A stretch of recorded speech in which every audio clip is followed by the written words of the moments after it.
Estados Unidos vive una jornada de protestas masivas contra el rumbo autoritario del presidente Donald Trump. Las mayores concentraciones ciudadanas en décadas coinciden con el cierre parcial del gobierno, redadas migratorias y con el despliegue de la Guardia Nacional en varias ciudades. Bienvenidos a esta nueva edición de DW Noticias. Soy Ana Plasencia en Berlín. Cientos de miles de personas salen a las calles en ciudades de todo Estados Unidos, entre ellas Nueva York, Washington y Miami, bajo el lema No Kings, para protestar contra lo que consideran un creciente autoritarismo del presidente Donald Trump. Israel confirma que ha recibido los restos mortales de 2 rehenes de Gaza entregados a la Cruz Roja por el grupo islamista Hamas. Por su parte, Israel condiciona la reapertura del cruce de Rafah, ubicado entre Gaza y Egipto, a la devolución de todos los cuerpos de los rehenes fallecidos. Y los bolivianos acuden este domingo a una inédita segunda vuelta presidencial en medio de una crisis por falta de combustible en todo el país, situación que preocupa al gobierno, a las autoridades del Tribunal Supremo Electoral y a toda la población.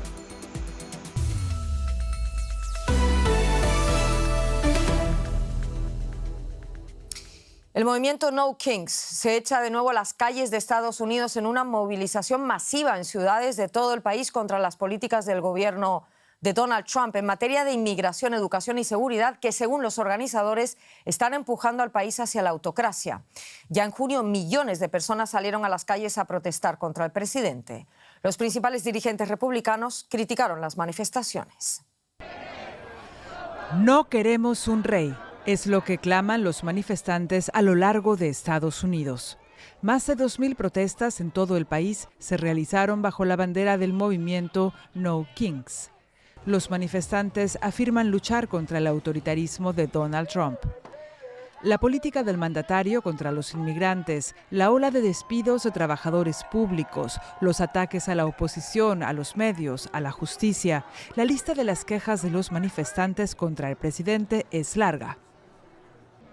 Están desmantelando todas las salvaguardas que teníamos para nuestro país y nuestra democracia. Tenemos que hacer algo. Todos tienen que salir a las calles y decir algo, protestar porque el camino por el que vamos no es sostenible. En Washington, el senador independiente Bernie Sanders acusó al Partido Republicano de rendirse ante los intereses del 1% más rico de la sociedad estadounidense.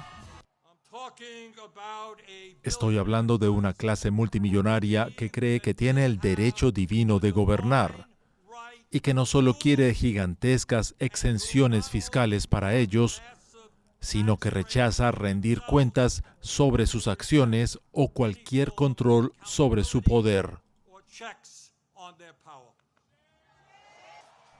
No vamos a ir hacia el autoritarismo en Estados Unidos. Nosotros, el pueblo, gobernaremos. Figuras republicanas han criticado esta ola de protestas, tildándolas de manifestaciones del odio a Estados Unidos. Pero este movimiento logró incluso que la gente salga a la calle en Florida, donde Trump pasa el fin de semana en su mansión Mar-a-Lago. Es intimidante, te sientes silenciado porque esta es una zona trumpista. Pero como puedes ver, hay muchos también que creen en la libertad y en que la Constitución todavía importa. Para los cientos de miles de manifestantes de los 50 estados del país, la Constitución y la democracia corren un grave peligro. ¿Qué imágenes destacan en esta jornada de protesta en medio del cierre parcial del gobierno? Hablamos en Washington con nuestro corresponsal Benjamín Álvarez Gruber. Benjamín, ¿cuál es el balance de una nueva jornada masiva de protestas, especialmente si la comparamos con la que se celebró en junio? Multitudinarias manifestaciones en todo el país, no solo en grandes ciudades. Veíamos en el informe Washington, también Nueva York, Boston, Chicago, Miami. Pero también vimos estas manifestaciones en ciudades y pueblos más pequeños, y si las comparamos con las que se dieron en junio, se dan en un contexto distinto, no solo por realizarse el contexto de un cierre del gobierno federal, sino también por los miembros de la Guardia Nacional aquí en la capital estadounidense, que es el motivo por el que muchos manifestantes salieron a las calles criticando este despliegue de tropas en ciudades y también en estados gobernados por demócratas. Benjamín, ¿qué representa ese lema No Kings para los manifestantes? ¿Contra qué protestan, aparte contra lo que me acabas de contar ahora, con ese despliegue masivo en las calles de la Guardia Nacional?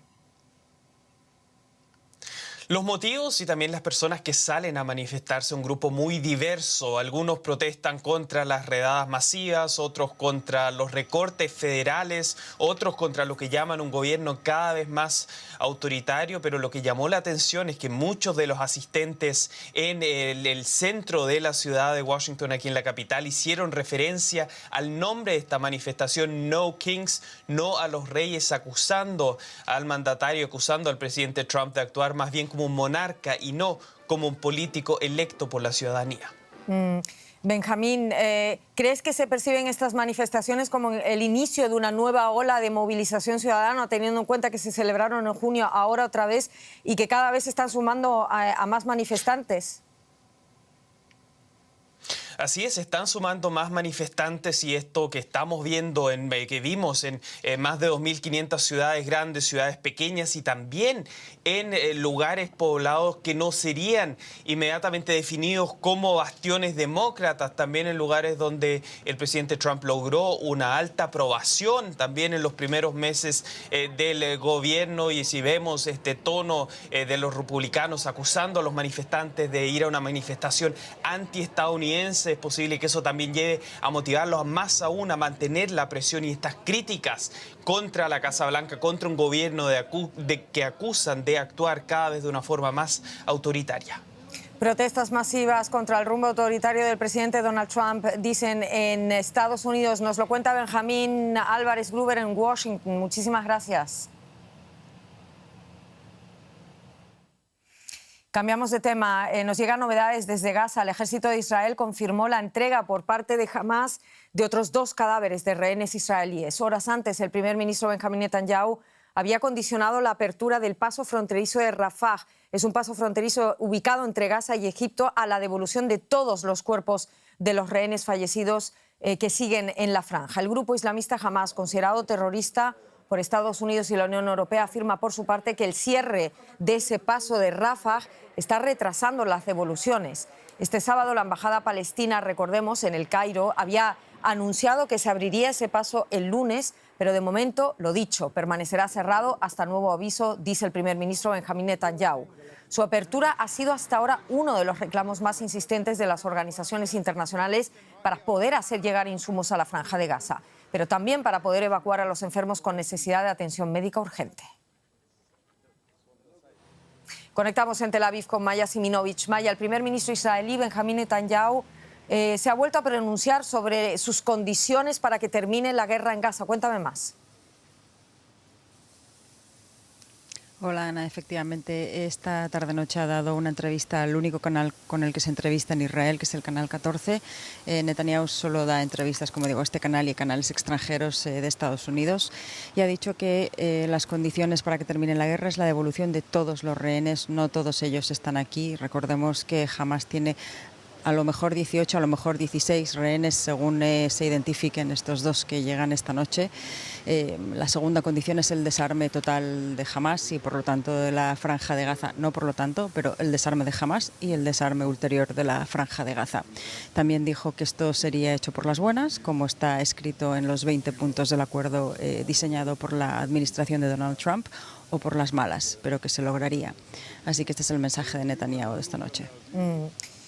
Ya lo comentas tú, Maya, Hamás ha entregado hoy 2 cuerpos más de supuestos rehenes israelíes fallecidos. Aún quedan muchos bajo los escombros, en túneles supuestamente en Gaza, que tienen que ser exhumados. La situación en Gaza sigue siendo extremadamente delicada porque escuchamos noticias de muertos y de heridos. ¿Qué novedades hay? Sí, desde que se declaró el alto el fuego ha habido muertos diarios. En esta última jornada han sido por lo menos 11, según la Defensa Civil Palestina de Gaza, miembros de una misma familia que aparentemente iban en un vehículo y se estaban acercando a un lugar en el que no debían haberse acercado porque era la llamada línea amarilla, esta línea que realmente los gazatíes no saben dónde está, lo han dicho varios, por eso hay tantos muertos también, donde el ejército israelí no quiere que se acerque porque se acerca demasiado a las tropas. Dicen que a los tiros de advertencia no respondieron, por lo tanto dispararon. Dicen los miembros de la Protección Civil gazatí que debería haber otras maneras de advertirles que no se acercasen y que no fuera de esta manera. Esto está sucediendo todos los días, además de las luchas internas entre Hamás y las milicias palestinas armadas, que recordemos hay bastantes que se oponen a Hamás. Hamás está ejecutando públicamente, pero además hay batallas campales, según dicen los habitantes de Gaza. Y mientras tanto, efectivamente, si ese cruce de Rafah no se abre, hay problemas tanto para la recuperación de cuerpos de rehenes israelíes como de gazatíes en general, porque hay un equipo importante de Turquía, por lo menos 81 personas que tienen los medios físicos y también tecnológicos para ayudar a estas excavaciones y sacar tanto a uno como a otros. Muchísimas gracias por todo esto, Maya Siminovich. Como siempre, un placer. Un abrazo hacia Tel Aviv. Hasta pronto, Ana. La actualidad también nos lleva a nuestra región, a Bolivia, que este domingo va a celebrar por primera vez en la historia del país una segunda vuelta electoral. Más de 7 millones de bolivianas y bolivianos están convocados a las urnas para elegir a un nuevo presidente tras 20 años de dominio del MAS. El candidato de la derecha a la presidencia de Bolivia, Jorge Tuto Quiroga, promete una rápida recuperación económica con apertura de los mercados y apoyo del FMI. Quiroga, nacido en 1960, fue ministro de Economía precisamente en el gobierno del padre de Rodrigo Paz, su rival en el balotaje del domingo. Esta es la cuarta carrera presidencial para Jorge Tuto Quiroga, el candidato derechista de Alianza Libre. Quiroga cuenta con una dilatada trayectoria política con marcado perfil económico. En 1990 fue subsecretario de Inversión Pública y 2 años después ministro de Finanzas, cargo que lo llevó también como representante del país ante el Banco Mundial y el Fondo Monetario Internacional. Sus detractores critican que Quiroga accediera a convertirse en 1997 en vicepresidente del país bajo el gobierno del exdictador Hugo Banzer, cuando éste retornó al poder por la vía democrática. Quiroga asumió la presidencia del país entre 2001 y 2002 tras la renuncia por enfermedad de Banzer. A lo largo de su carrera, Quiroga ha sido una figura destacada de la derecha boliviana y un férreo opositor del movimiento al socialismo encabezado por Evo Morales. El ingeniero industrial de 65 años ha prometido en su campaña electoral estabilizar la maltrecha economía boliviana, golpeada por una inflación galopante, y atraer inversiones que permitan impulsar el crecimiento del país. Soy quien tiene la claridad y la propuesta para restaurar la confianza y traer el dólar. Así se pueden devolver los 2.400 millones de dólares. Somos un país pequeño, eso es mucho dinero para decenas de miles de personas que no pueden sacar sus ahorros en dólares del banco. Me preguntan qué leyes voy a cambiar. Todo. Vamos a cambiar todo desde ahora hasta Navidad. Hidrocarburos, minería, impuesto al litio. Vamos a hacer la mayor revolución liberal inmobiliaria de la historia de América Latina. Como compañero de binomio, Quiroga apostó por Juan Pablo Velasco, uno de los emprendedores digitales más destacados de Bolivia.